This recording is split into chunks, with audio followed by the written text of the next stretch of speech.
concept of the album and what the story is behind all this? Yeah, I mean, it's taken 600 years in the future. This cybernetic alien race takes over the world. They drop the bomb on Earth, and the surviving human race that stays there is either forced to conform to their ways or get killed. There's other rebels that live underground and try to take back what's theirs, which is Earth. And the whole story is about fighting back and forth on who's going to be keeper of the Earth. And basically it all unfolds in Exile to Earth.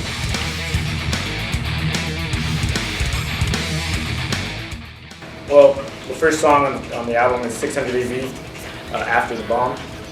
It's when the aliens actually come, destroy the planet, start taking over the human race. It talks about the other humans that actually went underground and are coming out after 600 years that the bomb has been dropped to take back what's theirs.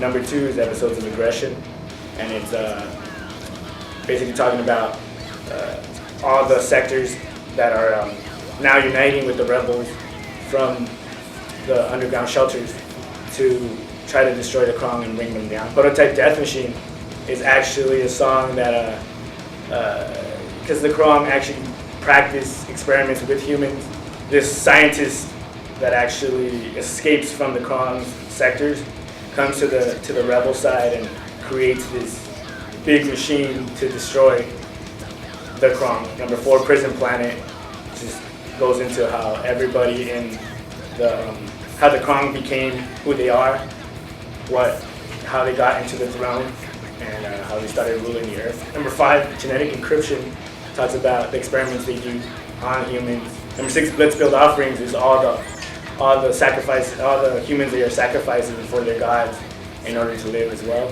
Number 7, Exile to Earth, are telling the story of how the aliens got into Earth and are here to stay and want to destroy the planet. Number 8, Parasitic Infection, goes into the Krong side now and being like, hey, the other way around, like their side of the story, where it's we're here to stay and we're here to take over the Earth. Number 9, Desolate Future, is when the humans are seeing that there's no way out.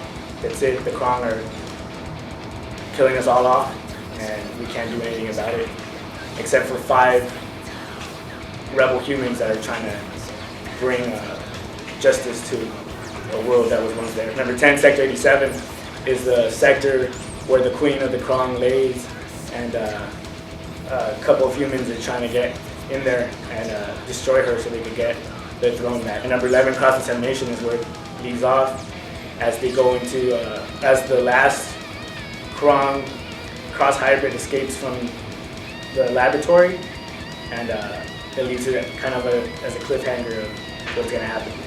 Do you have any hints about what transpires within the album? Well, there's a lot of fighting, a lot of violence. I'm not going to say who wins, because this might take over to the 3rd album, and you will see somebody that's victorious then.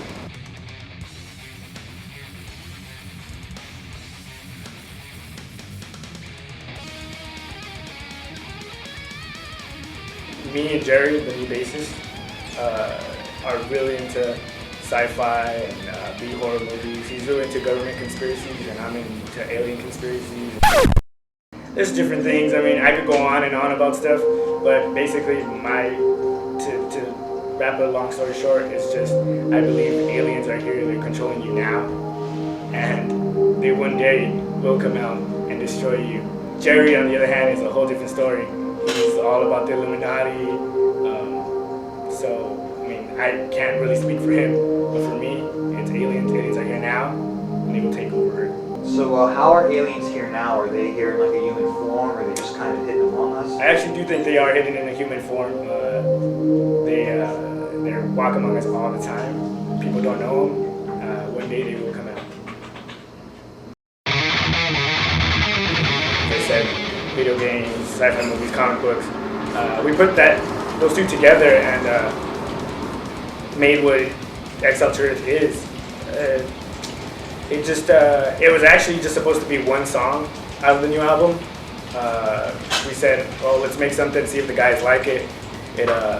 it ended up being writing a whole story about it, and everybody was for it. Like, let's just make a whole concept album, and that's how it ended up being. Now, how did the process begin from going from song to story?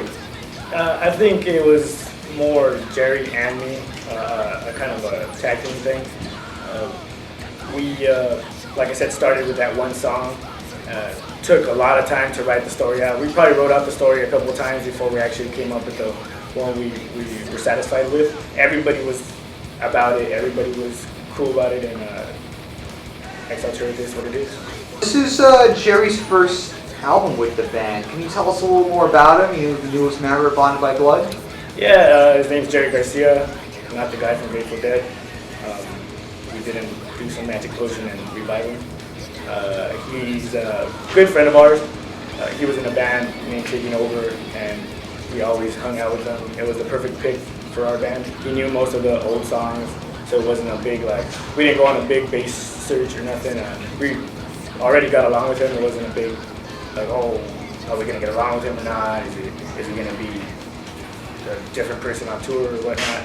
We already know he had some tour experience. We knew how he acted, and it was just, it worked out great on, I mean, obviously, Ruben was a great loss to us. He's a good friend, but it worked out great in the source that we didn't have to go on tryouts and so on. I mean, skill-wise, he's great.